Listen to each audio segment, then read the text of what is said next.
భారతదేశంలో పేద మధ్యతరగతి కుటుంబాలు ఎదుర్కొనే ప్రధాన సమస్యల్లో హెల్త్ ఎమర్జెన్సీ ఒకటి. హాస్పిటల్ ఖర్చులు జేబులు ఖాళీ చేస్తాయనే భయంతో కోట్ల మంది సామాన్యులు హెల్త్ ఇన్సూరెన్స్ తీసుకుంటూ ఉంటారు. ముఖ్యంగా కోవిడ్ తర్వాత చాలా మంది హెల్త్ ఇన్సూరెన్స్ తీసుకోవడం స్టార్ట్ చేశారు. 2030 నాటికి భారత హెల్త్ ఇన్సూరెన్స్ మార్కెట్ $46.4 బిలియన్ చేరుతుందని గ్రాండ్ వ్యూ రీసెర్చ్ అంచనా వేసింది.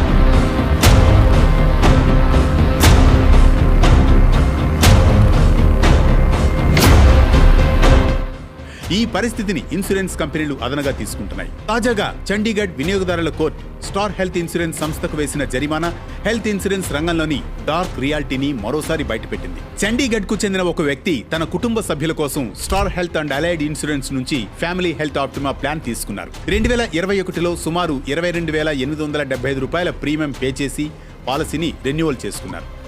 అంటే అతని ఫ్యామిలీకి గరిష్టంగా 15,50,000 వరకు కవరేజీ ఉంది. 2022 జూలైలో ఆయన భార్యకు ఒక సర్జరీ జరిగింది. హాస్పిటల్ బిల్లు $2,25,000 అయింది. ఇన్సూరెన్స్ క్లెయిమ్ కోసం అప్లై చేసుకున్నారు. కానీ స్టార్ హెల్త్ కంపెనీ కేవలం $69,958 మాత్రమే చెల్లించింది. రకరకాల కారణాలు చెప్పి మిగిలిన $1,55,000 కట్ చేసింది. దీంతో పాలసీదారుడు వినియోగదారుల కోర్టును ఆశ్రయించారు. అన్నీ కరెక్ట్ గానే ఉన్నప్పటికీ కంపెనీ అన్యాయంగా డబ్బులు తగ్గించిందని ఫిర్యాదు చేశారు. విచారణలో ఇన్సూరెన్స్ కంపెనీ తనను తాను సమర్థించుకుంటూ పాలసీదారుడు అన్ని నియమ నిబంధనల్ని చదివి అంగీకరించిన తర్వాతే పాలసీ తీసుకున్నారని వాదించింది. కానీ ఆ నిబంధనల పత్రాలపై పాలసీదారు సంతకం ఎక్కడ ఉందని కోర్టు ప్రశ్నించింది. నిబంధనల్ని గోప్యంగా ఉంచి క్లెయిమ్ సమయంలో వాటిని బయటకు తీయడం అన్ఫెయిర్ ట్రేడ్ ప్రాక్టీసెస్ కిందకు వస్తుందని కోర్టు తేల్చి చెప్పింది. బాధితుడికి రావాల్సిన మిగిలిన మొత్తాన్ని 9% వడ్డీతో కలిపి చెల్లించాలని కోర్టు ఆదేశించింది. కంపెనీ నిర్లక్ష్యం వల్ల బాధితుడు ఎదుర్కొన్న మానసిక వేదనకు పరిహారంగా $20,000 చెల్లించాలని స్పష్టం చేసింది.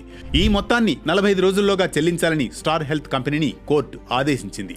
దాదాపు ఇన్సూరెన్స్ కంపెనీలన్నీ పాలసీ అమ్మేటప్పుడు క్యాష్లెస్, నో క్లెయిమ్ బోనస్ వంటి పదాలతో కస్టమర్లను బుట్టలో వేసుకుంటాయి. కానీ అసలు ఆట ఫైన్ ప్రింట్లో ఉంటుంది.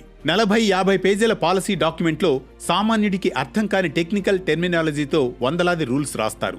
చాలా కంపెనీలు క్లెయిమ్లను రిజెక్ట్ చేయడానికి లేదా తగ్గించేందుకు ఒక పద్ధతి ప్రకారం వ్యవహరిస్తాయి. ఏదైనా ట్రీట్మెంట్ కోసం క్లెయిమ్ చేస్తే అది ప్రీ ఎగ్జిస్టింగ్ డిసీజ్ అని లేదా వ్యాధి మెడిక్లెయిమ్ పరిధిలోకి రాదని చెప్పడం వీరికి పరిపాటి. 10 ఏళ్లుగా ప్రీమియం కడుతున్న వ్యక్తికి కూడా చివరి నిమిషంలో ఈ సాకుతో చెల్లింపులు నిలిపివేస్తారు. కొన్నిసార్లు పాలసీని అంటగట్టేందుకు ఏజెంట్లు కొన్ని విషయాలు దాచిపెడతారు. కాబట్టి పాలసీ తీసుకునే ముందు దానికి సంబంధించిన నిబంధనలు, షరతులు అంటే టర్మ్స్ అండ్ కండిషన్స్ జాగ్రత్తగా చివరి వరకు చదవండి.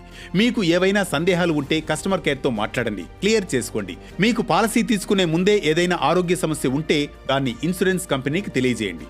దానివల్ల మెరుగైన పాలసీ పొందడమే కాకుండా క్లెయిమ్ సమయంలో ఎలాంటి సమస్య ఉండదు. వల్లభ్ మోక్తా అనే వ్యక్తి గో డిజిట్ జనరల్ ఇన్సూరెన్స్ నుండి హెల్త్ ఇన్సూరెన్స్ పాలసీని తీసుకున్నారు. ఆయన న్యూమోనియా కారణంగా సెప్టెంబర్ 2024లో ఆసుపత్రిలో చేరగా $48,251 బిల్ అయింది. క్లెయిమ్ కోసం అన్ని డాక్యుమెంట్స్ సబ్మిట్ చేసినప్పటికీ ఆ కంపెనీ క్లెయిమ్ను తిరస్కరించింది. ఇందుకు వారు చెప్పిన కారణం మోత్కా గూగుల్ టైమ్ లైన్ డేటాలో హాస్పిటల్ ఉన్న లొకేషన్ కనిపించలేదని, దీనివల్ల ఆయన హాస్పిటల్లో ఉన్నట్లు నిర్ధారించలేకపోతున్నామని కంపెనీ పాలసీదారు అనుమతితోనే ఈ డేటాను సేకరించామని తెలిపింది. కానీ వినియోగదారుల ఫోరం ఆ కంపెనీ వాదనను తిరస్కరించింది. డాక్టర్ సర్టిఫికెట్ ఆధారంగా క్లెయిమ్ చేసిన మొత్తాన్ని చెల్లించాలని కంపెనీని ఆదేశించింది. ఇన్సూరెన్స్ పాలసీ అప్లికేషన్లో డిజిటల్ డేటా వంటి సమాచారాన్ని ఉపయోగించడానికి పర్మిషన్ అడుగుతారు. ఒకవేళ పాలసీదారు ఓకే అంటే కంపెనీలు చట్టబద్ధంగా ఆ సమాచారాన్ని సేకరిస్తాయి. కానీ అనుమతి లేకుండా లొకేషన్ డేటాను ఉపయోగించడం చట్ట విరుద్ధమవుతుంది. అయితే గూగుల్ టైమ్ లైన్ డేటా ఎప్పుడూ ఖచ్చితంగా ఉండకపోవచ్చు. కొన్నిసార్లు సిగ్నల్ సమస్యలు, సాంకేతిక లోపాల వల్ల లొకేషన్ ట్రాకింగ్ సరిగా జరగకపోవచ్చు. డాక్టర్ సర్టిఫికేట్ వంటి ప్రామాణికమైన వైద్య పత్రాలు ఉన్నప్పుడు కేవలం డిజిటల్ డేటా ఆధారంగా క్లెయిమ్ను తిరస్కరించడం న్యాయబద్ధం కాదని వినియోగదారుల ఫోరం తీర్పిచ్చింది. భారతదేశంలో insurance regulatory and development authority of India IRDAI insurance మోసాలను పసిగట్టడంలో, ధరల్ని పర్యవేక్షించడంలో, క్లెయిమ్ల ప్రామాణికతను నిర్ణయించడంలో కీలక పాత్ర పోషిస్తుంది. తాజాగా రిలయన్స్ జనరల్ ఇన్సూరెన్స్ లిమిటెడ్ గతంలో తీవ్రమైన ఉల్లంఘనలకు పాల్పడినట్లు insurance regulatory and development authority of India గుర్తించింది. ఈ కంపెనీ తన వ్యాపార కార్యకలాపాల్ని పెంచుకునేందుకు గతంలో నిబంధనలకు విరుద్ధంగా పెద్ద మొత్తంలో నిధుల్ని మళ్లించినట్లు తనిఖీల్లో తేలిందని పేర్కొంది. ఈ క్రమంలో రిలయన్స్ జనరల్ ఇన్సూరెన్స్ పై చర్యలు తీసుకున్న IRDAI సదరు సంస్థపై ₹1,00,00,000 పెనాల్టీ విధించింది. అయితే ఇన్సూరెన్స్ రంగంపై IRDAI పర్యవేక్షణ ఉన్నప్పటికీ క్లెయిమ్ రిజెక్షన్ రేట్లు పెరుగుతూనే ఉన్నాయి. వినియోగదారుల కోర్టులు ఉన్నా అక్కడికి వెళ్లి పోరాడే ఓపిక, స్తోమత అందరికీ ఉండదు. అందుకే కంపెనీలు ధైర్యంగా ఇలాంటి మోసాలకు పాల్పడుతున్నాయి. కాబట్టి ఇన్సూరెన్స్ పాలసీ తీసుకునే ముందు ప్రతి రూల్ గురించి స్పష్టంగా తెలుసుకోండి. తెలిసిన కంపెనీ అని లేదా తెలిసిన ఏజెంట్ అని పాలసీలు కొనుగోలు చేస్తే క్లెయిమ్ చేసే సమయంలో చాలా ఇబ్బందులు పడాల్సి వస్తుంది.